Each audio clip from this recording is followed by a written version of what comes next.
चलिए आज आप लोगों को एक अंतर बताने जा रहे हैं जिसका उपयोग हम लोग जनरली करते रहते हैं, जैसे साबुन और अपमार्जक में अंतर, जिसके दोनों का उपयोग हम लोग करते हैं। साबुन जो है नहाने के लिए करते हैं यूज, जो आपका अपमार्जक है उसे कपड़ा पीछने के लिए यूज करते हैं। तो अपमार्जक को सर्फ कहा जाता है, अपमार्जक को सर्फ कहा जाता है। तो साबुन और अपमार्जक के बारे में जानते हैं। तो साबुन और अपमार्जक में निम्न अंतर है, दोनों को अलग अलग रूपों में हम लोग इस्तेमाल करते हैं। सबसे पहले कि साबुन वगैरह का इस्तेमाल हम लोग स्नान करने के लिए करते हैं, लेकिन सर्फ का जो हम लोग उपयोग करते हैं वो कपड़ा को खींचने के लिए करते हैं। तो साबुन और अपमार्जक में अंतर क्या है? तो सबसे पहले हम लोग देखते हैं कि साबुन और अपमार्जक में निम्न अंतर है। एक तो हम लोग जनरली बोल सकते हैं कि साबुन का इस्तेमाल हम लोग स्नान करने के लिए कर सकते हैं, और दूसरी जो है अपमार्जक का इस्तेमाल हम लोग कपड़े को खींचने के लिए करते हैं, कपड़े को साफ करने के लिए करते हैं। तो और भी बहुत से अंतर हैं इसमें साबुन और अपमार्जक में। तो सबसे पहले अगर हम लोग को साबुन और अपमार्जक में अंतर की बात कही जाए तो हम लोग क्या करते हैं कि साबुन और अपमार्जक में सबसे पहले हेडिंग वाला निम्न अंतर है, एक तरफ साबुन और एक तरफ अपमार्जक। एक तरफ साबुन एक तरफ, जैसे कि यहाँ पे आपको लिखा गया, एक तरफ साबुन है और एक तरफ क्या है, अपमार्जक है।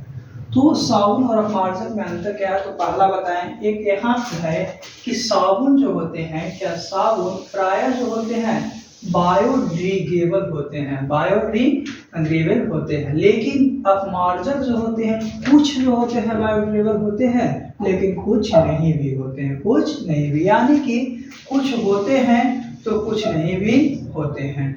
आगे हम लोग बात करते हैं क्या कि जो साबुन है, जैसे कि हम लोग क्या करते हैं, सरफ को डालते हैं पानी में तो घुल जाता है, लेकिन साबुन को डालने पर तुरंत नहीं घुलता है। इसलिए साबुन जो है जल में कम घुलता है और अपमार्जक जो है जल में क्या करता है, अधिक घुलता है, इसीलिए अधिक घुलनशील कहते हैं। यानी साबुन और अपमार्जक में निम्न अंतर है, जिसमें हम लोग देखें कि साबुन जल में कम घुलता है और अपमार्जक जल में अधिक घुलता है। फिर साबुन जो है उसको अंग्रेजी में हम लोग क्या कहते हैं, सोप कहते हैं, SOAP। और अपमार्जक है, अपमार्जक को हम लोग अंग्रेजी में डिटर्जेंट कहते हैं। तो ये भी एक अंतर है कि इसका अंग्रेजी अर्थ होता है सॉप होता है, उसका जो अंग्रेजी अर्थ है वो डिटर्जेंट होता है। फिर है कि साबुन जो है, साबुन में निर्बल शोधन की क्रिया होती है, निर्बल यानी कमजोर, निर्बल यानी कमजोर शोधन की क्रिया होती है।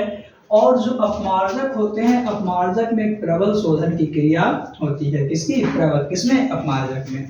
आगे जानते हैं कि साबुन जो है हमारे त्वचा के लिए, हमारे स्किन के लिए हानिकारक है, यानी हानिप्रद है, लेकिन जो अपमार्जक है, अपमार्जक हमारी त्वचा के लिए साबुन जितना हानिकारक नहीं है। यानी कि ये जो साबुन है वो है, लेकिन अपमार्जक हमारे लिए उतना नहीं है।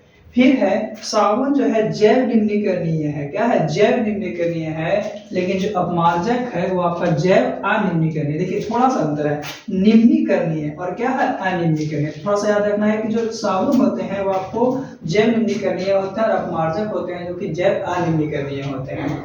फिर है साबुन में COONA समूह होते हैं, यानी कि क्रियाशील समूह होता है साबुन का, वो COONA होता है, लेकिन अपमार्जक का होता है वो SA2Na होता है, SA2Na होता है।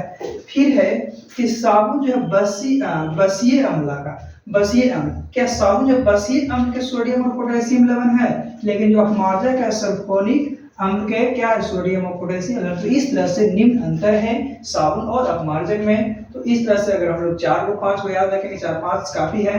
तो इस तरह से साबुन और अपमार्जक, फिर से रिपीट किया, साबुन जो है बायोडिग्रेडेबल था, लेकिन अपमार्जक बायोडिग्रेडेबल होता है, कुछ लेकिन कुछ नहीं होता है। साबुन जो जल में कम घुलता है और जो अपमार्जक जल में अधिक घुलता है। साबुन का अंग्रेजी सोप है और क्या है, अपमार्जक का अंग्रेजी डिटर्जेंट है। साबुन में निर्मल शोधन की क्रिया होती है और अपमार्जक जो है, अपमार्जक में आपका प्रबल शोधन की क्रिया होती है। साबुन जो है आपका क्या है, त्वचा के लिए हानिकारक है, लेकिन अपमार्जक आपका त्वचा के लिए उतना हानिकारक नहीं है। साबुन जो है जैव निम्नीकरणीय है, लेकिन आपका अपमार्जक है वो जैव अनिम्नीकरणीय है। तो इस तरह से साबुन का जो क्रियाशील समूह होता है COONA होता है और अपमार्जक का SO2Na समूह होते हैं। साबुन बसीय अम्ल के सोडियम और पोटेशियम लवण है, लेकिन अपमार्जक जो है आपका सल्फोनिक अम्ल के साथ क्या है, सोडियम और पोटेशियम लवण। तो इस तरह से, और एक जनरली नॉर्मा भी हम लोग जान सकते हैं कि साबुन का इस्तेमाल हम लोग स्नान करने के लिए करते हैं।